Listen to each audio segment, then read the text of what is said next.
राजन, आपको 2 संतानों का सुख प्राप्त होगा। दोनों ही राजकुमार होंगे, लेकिन एक राजकुमार धर्म के रास्ते पर चलेगा और दूसरा बुराई के रास्ते पर चलेगा। और हाँ राजन, याद रखना, उनमें से एक राजकुमार आपकी मौत का कारण भी बनेगा। ऐसा ना कहिए जलदेव, अगर मैं मारा गया तो मेरे राज्य का क्या होगा? प्रजापालक, ये विधि का विधान है, इसको जगत में कोई नहीं बदल सकता, लेकिन इसका तोड़ जरूर है जो आपको ही ढूंढना पड़ेगा। जलदेव ऐसा बोलकर वहाँ से अदृश्य हो जाते हैं। एक राजकुमार मेरी मौत का कारण बनेगा। अगर मुझे इस मृत्यु से बचना है तो वो तोड़ तो ढूंढना ही पड़ेगा। महिमापुर राज्य एक बहुत बड़ा और सुंदर राज्य था, जहाँ की राजगद्दी राजा मान सिंह संभाला करते थे। राजा की एक बहुत ही सुंदर रानी थी, जिसका नाम रूपवती था। विवाह को 3 साल हो गए थे, लेकिन रानी की कोई संतान नहीं थी, इसलिए वो हमेशा अपने शयन कक्ष में खोई खोई बैठी रहती थी।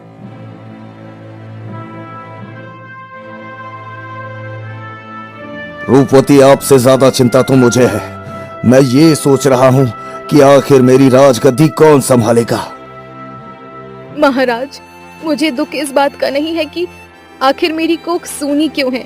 मुझे तो सिर्फ इस बात का दुख है कि मुझ में ऐसी क्या कमी रह गई थी जो भगवान ने किस्मत में एक भी संतान नहीं लिखी। रानी साहिबा, इसमें ना तो आपकी गलती है और ना ही मेरी। बस ऊपर वाले पर भरोसा रखो, एक ना एक दिन हमारे महल में भी राजकुमार की किलकारियां सुनाई देगी। अब राजा मान सिंह रानी को तसल्ली देकर वहाँ से चले जाते हैं।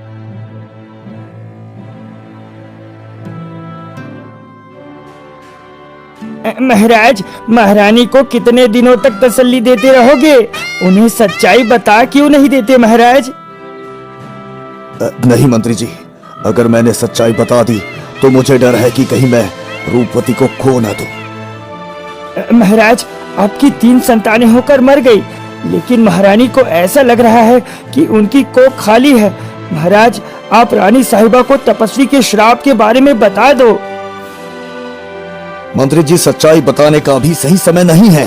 पहले मुझे उस तपस्वी को ढूंढना पड़ेगा जिसने मुझे श्राप दिया था, क्योंकि इस श्राप का तोड़ सिर्फ तपस्वी जी के पास ही है।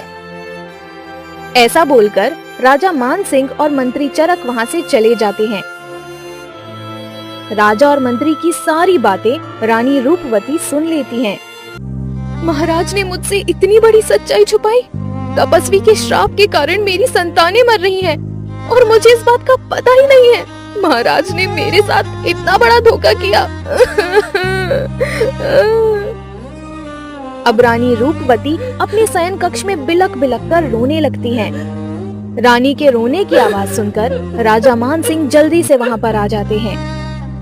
क्या हुआ रानी साहिबा, आप अचानक इस तरह रो क्यों रही हो? महाराज, आपने मुझे धोखे में रखा। कौन सा धोखा रानी रूपवती? मैं कुछ समझा नहीं। इतने भी भोले मत बनो महाराज। आपका किया हुआ पाप मेरी संतान को भुगतना पड़ रहा है। तपस्वी के श्राप के कारण मेरी संतानें मर रही है और आपने मुझे सच्चाई बताना उचित नहीं समझा। महारानी, मैंने आपको सच्चाई इसलिए नहीं बताई क्योंकि मुझे डर था कि कहीं मैं आपको खो ना दूं। मैं बस सही समय का इंतजार कर रहा था। लेकिन महाराज, आपने ऐसा क्या किया जो तपस्वी ने आपको श्राप दिया? मुझे पूरी कहानी बताइए। अच्छा तो सुनो रानी, एक दिन एक किसान हमारे राज दरबार पर आया। प्रजापति, हमारी रक्षा करो, रक्षा करो राजन, रक्षा करो। लेकिन तुम कौन हो? किससे रक्षा करे तुम्हारी? खुलकर बताओ। सभापति, मेरा नाम कमलेश है और मैं आपके राज्य का एक छोटा सा कृषक हूँ। हम फसल बोते हैं। जैसे ही वो फसल बड़ी होने लगती है, वैसे ही एक जंगली सुअर आकर उन फसलों को तहस नहस कर देता है महाराज, तहस नहस कर देता है। हाँ? लेकिन कमलेश, तुम सब गांव वाले मिलकर उस जंगली सुअर को पकड़ भी तो सकते हो। महाराज, हम सारे गांव वालों ने उस सुअर को पकड़ने की कोशिश की थी, लेकिन वो सुअर बहुत ज्यादा चालाक है, हमारे चंगुल में आता ही नहीं। तब हम सब गांव वालों ने मिलकर फैसला किया कि इस समस्या का समाधान आप ही निकाल सकते हो महाराज। ठीक है कमलेश, राजा का काम है प्रजा की रक्षा करना। अब तुम जाओ, वो सुअर कभी भी गांव के खेतों की तरफ नहीं आएगा। अब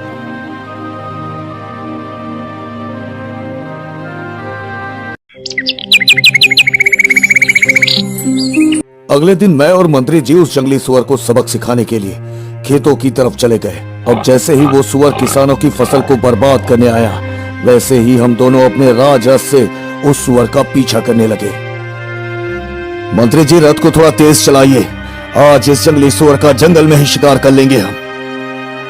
हाँ जी महाराज।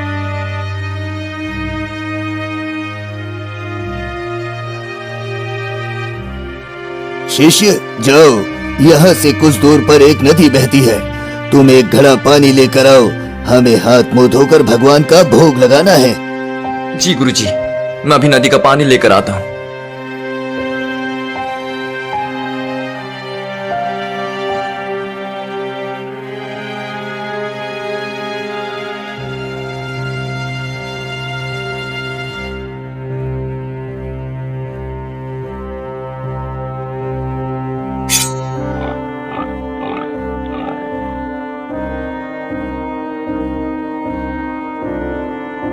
राजन, ये तुमने क्या किया?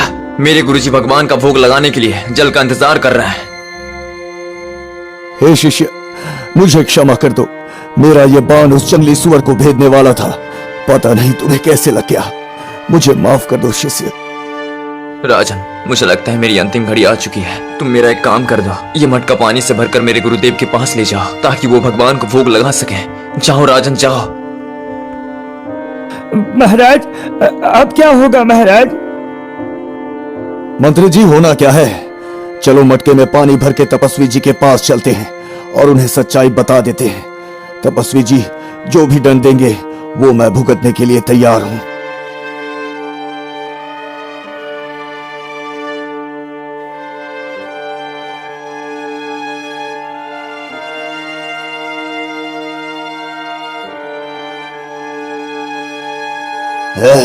तुम कौन हो?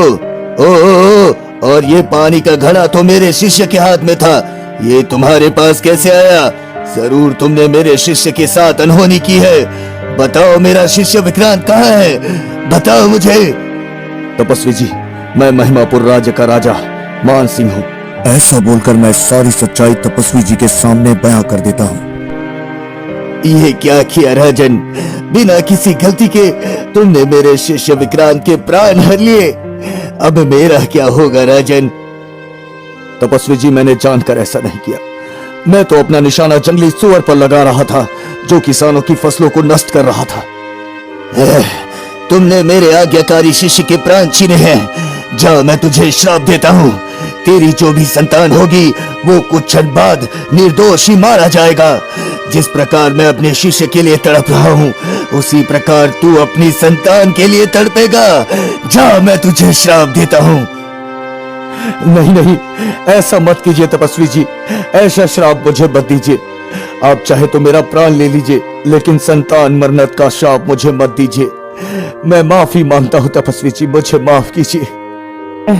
तपस्वी जी, जो अपने प्राणों की भी बलि दे दे उसे ही सच्चा और अच्छा राजा कहते हैं। आप अपना श्राप वापस ले लीजिए। अगर महाराज जी की संतान ही नहीं होगी तो इस राज्य और प्रजा का क्या होगा? ठीक है राजन, पर मैं अपना दिया हुआ श्राप तो वापस नहीं ले सकता, लेकिन इसका तोड़ मैं तुम्हें जरूर बता सकता हूँ। जी तपस्वी जी, आप जो बोलोगे वो मैं करने के लिए तैयार हूँ, मुझे बताइए तपस्वी जी। राजन, अभी तो मैं जा रहा हूँ। जिस दिन तुम मुझे दोबारा ढूंढ लोगे उस दिन मैं तुम्हें श्राप का तोड़ बता दूंगा। और याद रखना, मैं इस जंगल में ही मिलूंगा, लेकिन ढूंढना तुम्हें ही पड़ेगा। हाँ। ऐसा बोलकर वो तपस्वी वहां से अदृश्य हो जाता है। रानी रूपवती, जब तक मैं उस तपस्वी को ना ढूंढ लूं तब तक इस श्राप का तोड़ मुझे नहीं मिलेगा और ये श्राप हमारी किस्मत बना रहेगा। महाराज, मुझे माफ कर दीजिए, मैंने सच्चाई जाने बगैर आप पर इल्जाम लगाया। नहीं नहीं रानी साहिबा, ये समस्या मेरी वजह से आई है और इसका हल भी मैं ही ढूंढूंगा। ऐसा बोलकर राजा मान सिंह रानी के शयन कक्ष से चले जाते हैं।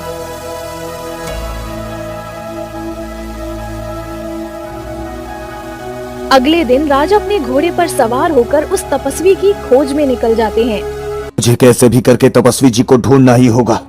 उन्होंने कहा था कि मैं इसी जंगल में ही मिलूंगा, लेकिन ये जंगल तो मेरे राज्य से भी बड़ा है। आखिर मैं उस तपस्वी को कहां पर ढूंढूं? अब राजा ऐसा सोचते सोचते जंगल के रास्ते से जा ही रहे होते हैं, तभी वो देखते हैं कि एक गांव वाला उसी रास्ते से आ रहा था, जिसके हाथ में वही घड़ा था जो राजा ने तपस्वी जी को पानी लाकर दिया। रुको मुसाफिर, मुझे ये बताओ कि ये घड़ा तुम्हें कहां पर मिला? कौन सा ये घड़ा? ये तो मेरा ही है। मैं तो बस जंगल के रास्ते में पानी लेने जा रहा था। देखो, मैं इस राज्य का राजा मान सिंह हूँ। मैं इस घड़े को अच्छी तरह से पहचानता हूँ। सच सच बताओ, ये घड़ा तुम्हें कहां पर मिला, वरना सिपाहियों से कहकर तुम्हें काल कोठरी में डलवा दूंगा। महाराज, मुझे माफ करे, ये घड़ा मेरा नहीं है। मैं तो बस आपसे झूठ बोल रहा था महाराज। हाँ हाँ, ठीक है ठीक है, तुम ये घड़ा अपने पास रख लेना, पर मुझे ये बताओ तुम्हें ये कहां पर मिला? महाराज, ये घड़ा मुझे इस जंगल की सबसे ऊंची पहाड़ी पर मिला था। वहां पर कोई जाता नहीं है ना, इसलिए ये घड़ा मेरी नजर में आ गया और मैं इसे वहां से उठा ले आया महाराज।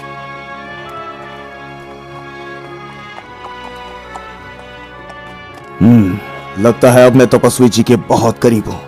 मुझे सबूत के तौर पर इस घड़े की जगह मिल गई है। मुझे इस जंगल की सबसे ऊंची पहाड़ी पर जाना होगा। हाँ। अब राजा उस ऊंची पहाड़ी पर पहुंच गए थे। पहाड़ी पर तो पहुंच गया हूँ, लेकिन तपस्वी कहां पर मिलेंगे? ये पहाड़ी तो बहुत बड़ी है, अब मैं क्या करूं? ऐसा सोचते सोचते राजा आगे बढ़ रहे थे, तभी आवाज आती है। राजन, मुझे पता है तुम तपस्वी को खोज रहे हो। कौन बोला? सामने आओ। तुम मेरे बारे में इतना सब कुछ कैसे जानते हो? तभी चील उड़ता हुआ राजा के सामने आ जाता है। राजन, मुझे पता है तपस्वी कहाँ है, लेकिन मैं भूखा हूँ। मुझे ताजा मांस चाहिए। अगर तुम मेरे भूख को शांत करवा सकते हो तो मैं खुद तुम्हें तपस्वी जी के पास लेकर जाऊंगा। लेकिन चील, इस पहाड़ी पर मैं तुम्हारे लिए ताजा मांस कहां से लेकर आऊं? यहाँ पर कोई जंगली जानवर भी तो नहीं है। मुझे नहीं पता राजन, मुझे भूख लगी है। जब तक तुम मेरा पेट नहीं भरोगे तब तक मैं कुछ नहीं कर सकता। अरे ये चील तो असूरती मिजाज का लगता है, लेकिन मैं इसके लिए ताजा मांस कहां से लेकर आऊं? हाँ, एक काम करता हूँ, शरीर के एक बाजू का हिस्सा चील को खिला देता हूँ। क्या करूं, मजबूर हूँ, मुझे ऐसा करना ही होगा, वरना तपस्वी जी का पता कभी नहीं चलेगा, और तपस्वी जी का पता नहीं चलेगा तो श्राप का तोड़ मुझे कौन बताएगा? क्या सोच रहे हो राजन? तुम मुझे ताजा मांस खिलाते हो या मैं यहाँ से चला जाऊं? अच्छा, रुको रुको, मैं तुम्हें अभी ताजा मांस खिलाता हूँ। ऐसा बोलकर राजा तलवार से अपना बाजू चीरकर एक मांस का टुकड़ा निकाल लेते हैं और चील के आगे रख देते हैं। ये लो चील, इससे ताजा मांस तुम्हें और कहीं पर नहीं मिलेगा। जल्दी से अपनी भूख शांत करो और मुझे तपस्वी का पता बताओ। अब वो चील उस मांस को खाकर अपना पेट भर लेता है। राजन, तुम धन्य हो। मैं तुम्हें रास्ता बताने के लिए तैयार हूँ। आओ मेरे पीछे पीछे। ऐसा बोलकर चील स्तर अवस्था में वहाँ से उड़ने लगता है। राजा भी उस चील का पीछा करने लगते हैं। चील एक पुरानी गुफा के पास आकर रुक जाता है।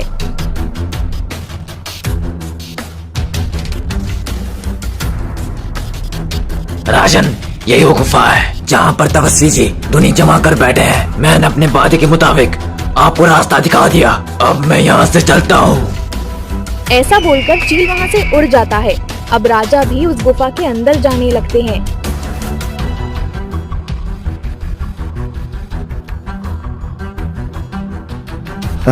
तपस्वी जी, अपनी आंखें खोलिए और देखिए, मैंने आपको ढूंढ लिया। तपस्वी जी, आपको ढूंढ लिया। राजा की आवाज सुनकर तपस्वी अपनी आंखें खोल देते हैं। अरे राजन, आप और ये आपको चोट कैसे लगी? तपस्वी जी, इस चोट के मुकाबले वो श्राप वाली चोट से ज्यादा दर्द होता है। आप जल्दी से उस श्राप का तोड़ बताइए। तपस्वी जी राजा के घाव पर हाथ फेरते हैं। वो घाव एकदम ठीक हो जाता है। राजन, उस श्राप का तोड़ वो मटका ही है। वो मटका कोई साधारण मटका नहीं है। उसमें पानी भरते ही वो मटका जादुई बन जाता है। तुम उस मटके के पानी के एक बूंद महारानी के शरीर पर छिड़क देना। ऐसा करते ही तुम हमेशा के लिए उस श्राप से मुक्त हो जाओगे। हाँ, लेकिन तपस्वी जी, वो मटका तो किसी गांव वाले के पास चला गया है। अब इतने बड़े राज्य में मैं कैसे पता करूं कि वो गांव वाला कहाँ रहता है? राजन, तुम चिंता मत करो। प्रकृति तुम्हें खुद रास्ता दिखाएगी। तुम्हारा कल्याण हो। बस जाओ और जल्दी उस मटके तक पहुंचो। अब तपस्वी जी की आज्ञा लेकर राजा मान सिंह उस गुफा से चले जाते हैं।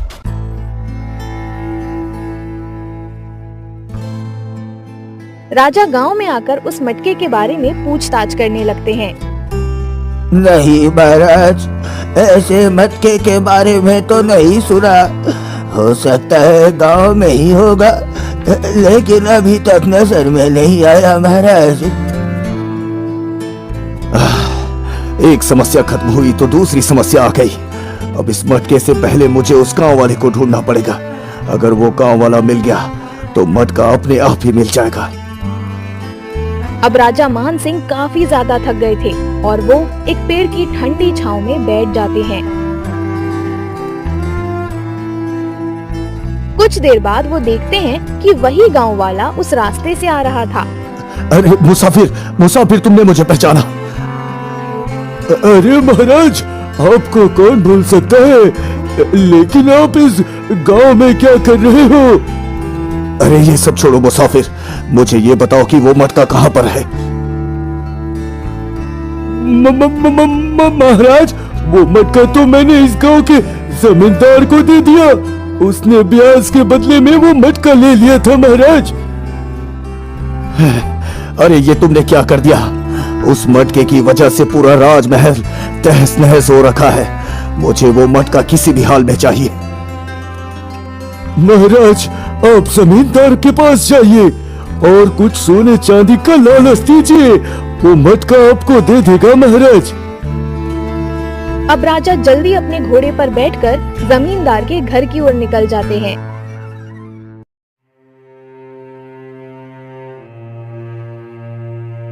सुनो जमींदार जी, आपने गांव वाले से ब्याज के बदले में एक मटका लिया था।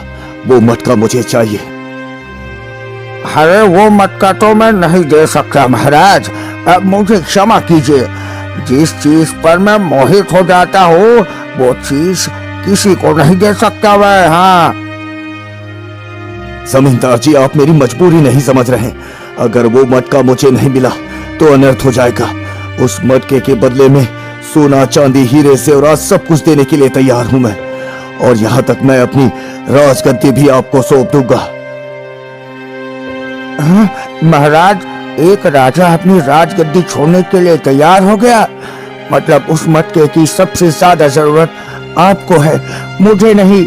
मैं आपसे कुछ नहीं लूंगा महाराज। ये मटका आप ले लीजिए महाराज। जमींदार जी, मैं आपका ये एहसान कभी नहीं भूलूंगा। और हाँ, आप उस गांव वाले का भी सारा कर्ज माफ कर देना। ऐसा बोलकर राजा वो मटका जमींदार से लेकर वहाँ से चले जाते हैं।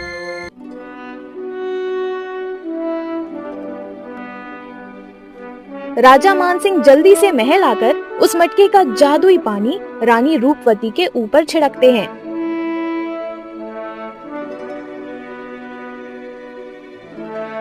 कुछ महीने बीत जाते हैं।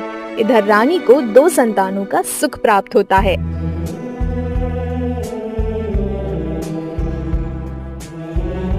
महाराज की जय हो। महाराज, रानी साहिबा ने 2 राजकुमारों को जन्म दिया है।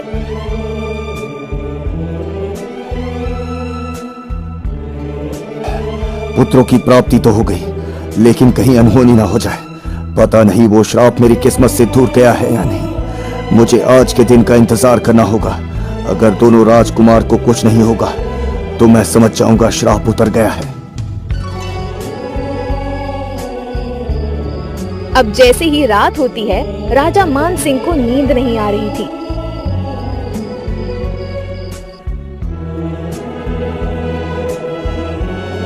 अब जैसे ही सुबह होती है, राजा जल्दी रानी रूपवती के पास आते हैं। वो दोनों राजकुमारों को जिंदा देखकर फूले नहीं समाते हैं। हाँ, महारानी, हमारे ऊपर से श्राप का प्रकोप हट गया है। मैं आज बहुत ज्यादा खुश हूँ। इस राज्य के अगले राजा इस दुनिया में आ गए हैं। हाँ। अब राजा खुशी खुशी फिर से राजगद्दी संभालने लगे।